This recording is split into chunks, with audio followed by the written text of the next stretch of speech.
Starting tomorrow, Miami-Dade County, Florida will force gyms, among other businesses, to re-close. This comes as the Arizona governor reclosed some businesses as well, including gyms, for 1 month. Both states battling coronavirus surges in terms of caseloads. But is it safe to open gyms in areas where infection rates are low?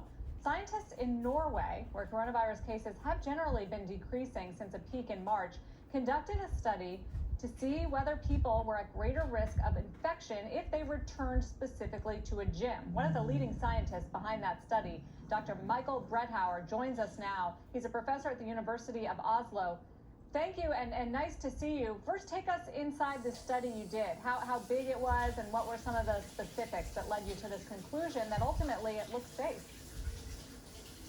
Thank you. It's great to be here. So what we did is that all gyms, as you just said, in the U.S., all gyms here in Norway were closed during the early phases of the pandemic, and we were concerned, of course, as many people are, about the health and well-being of people. At the same time, of course, we were concerned about the virus. So we were wondering specifically how a reopening of gyms and training facilities here in our country would be contributing to the virus spread. And our hypothesis was that given certain measures for increased hygiene, for social distancing, it will be safe to reopen gyms and facilities. So what we did then about 6 weeks ago is that we randomized 4,000 members of training facilities and gyms here in Oslo, in Norway, to either access to their gym or continued no access, which was standard in the country.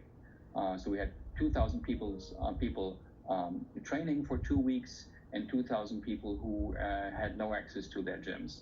And at the end of the study, we found that there was no difference in COVID-19 transmission and infection rates or clinical disease, which is hospital transmission, hospital admissions, ICU admissions, ventilator treatment in the two groups. And essentially, there was only one person who got the virus during the study period, and this person was not infected in the gym, but at his workplace. So we conclude that it is safe to reopen the gyms, provided that you have these measures in place that we had.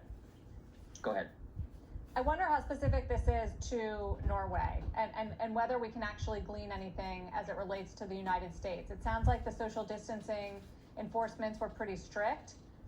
I don't know if Americans would follow that same sort of requirements. I'm not sure how many masks were used, and it sounds like the prevalence in Norway was pretty low of the actual disease. So is there anything that the governors here in the States can take away?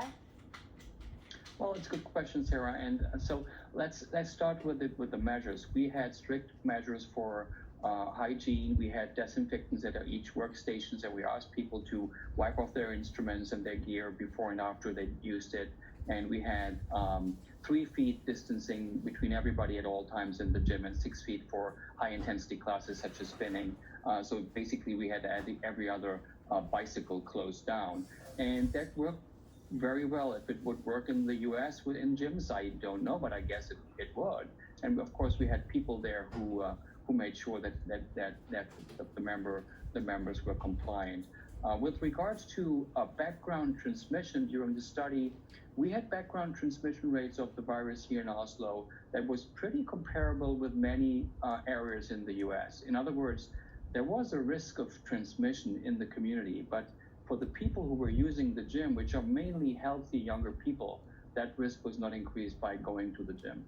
How important, though, is ventilation and recycling of air in this analysis? I mean, is that not an absolutely key factor which might be irrelevant whether it's a gym or a movie theater or a bar? Yeah, I think, you're raising an important point. I think the distance between people, especially, of course, when there is activities, when people breathe a lot during endurance activities, the distance is important. So we were saying 6 feet, and 6 feet worked very well in our study. Dr. Breithauer, interesting study. Thank you for joining us. Thank you.